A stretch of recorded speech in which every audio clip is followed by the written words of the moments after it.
Buen día. Las mutaciones son cambios en el material genético heredables. Con esto último me refiero a que una célula madre con mutaciones las puede heredar a las células hijas al dividirse. Sin embargo, hablando de personas, es necesario que las mutaciones sean en células germinales para transmitirlas a sus hijos.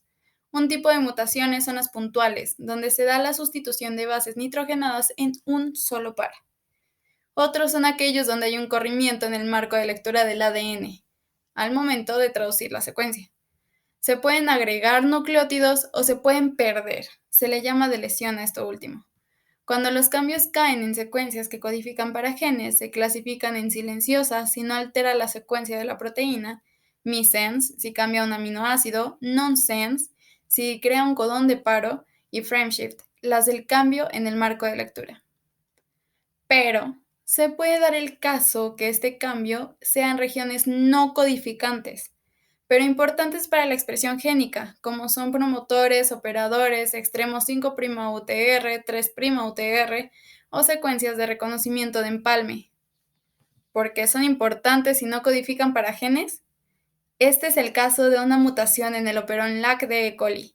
En ausencia de lactosa, el represor se sitúa en el operón e impide el paso de la polimerasa. Pero al mutar el operón, el represor no lo reconoce y se realiza la replicación aún sin lactosa. Estos cambios pueden no ser eternos, gracias a dos fenómenos. En la reversión, se logra regresar a la secuencia genética original, y la supresión permite que una segunda mutación restablezca el fenotipo de la original, mas no el genotipo. Las mutaciones supresoras pueden ser en el mismo gen o en dos diferentes. Estas últimas, las intergénicas, se clasifican en función redundante, donde los cambios hacen que una segunda enzima cumpla la función de la primera. Vía metabólica común. Se compensa la tasa del procesamiento de sustrato. En proteínas multiméricas, puede que la mutación 1 las inactive, pero la segunda restablezca la actividad. Mientras que en factores de transcripción, si la enzima original pierde su función, el factor mutado activa un gen para compensar esta pérdida, provocando la expresión de una nueva proteína. El cambio se puede dar en la posición, debido a factores regulatorios. Tal como se ve en la imagen, su proximidad afectará la transcripción del gen A, o debido a la translocación. Al mover un gen a un cromosoma heterocromático con menor transcripción, quedará técnicamente inactivo. Ya sabemos qué son, pero ¿cómo se originan las mutaciones? Pueden ser espontáneas, al resultar de anormalidades en procesos biológicos, o inducidas por agentes ambientales, tanto químicos como físicos. En la primera categoría está la recombinación aberrante, despurinización, desaminización, cambios automéricos, entre otros. Ahondaremos en los últimos tres mencionados, empezando por despurinización.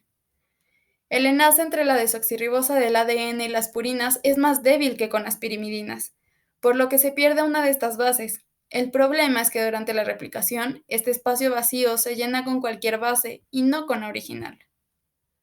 Por su parte, en la desaminización, se ve involucrada una molécula de agua y se pierde un grupo amino, cambiando la citosina uracilo y 5-metilcitosina a timina.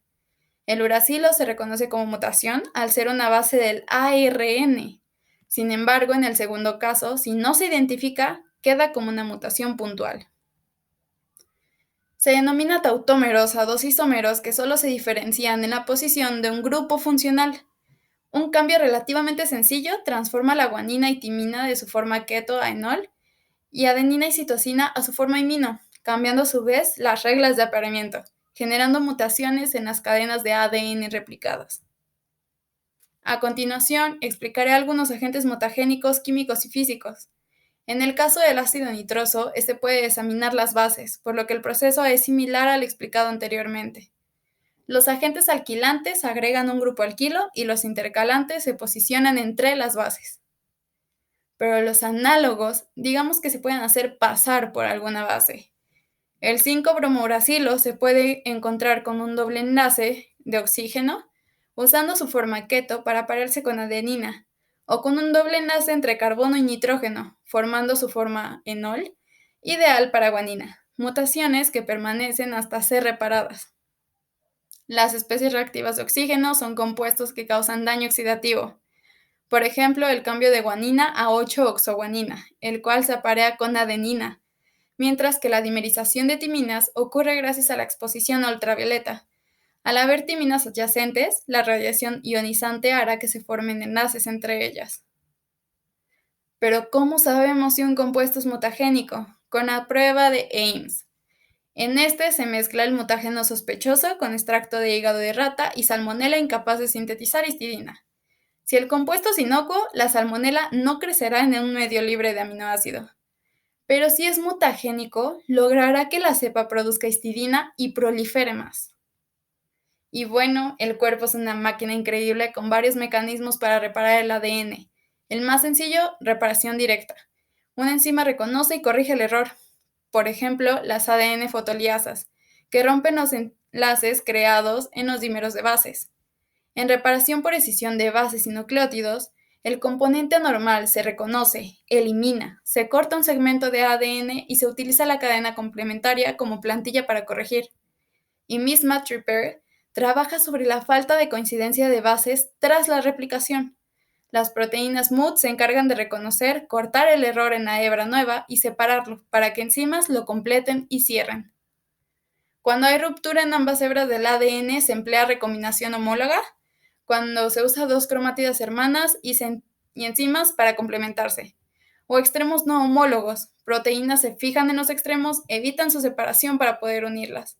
Aunque hay de lesiones, se puede usar en cualquier fase celular.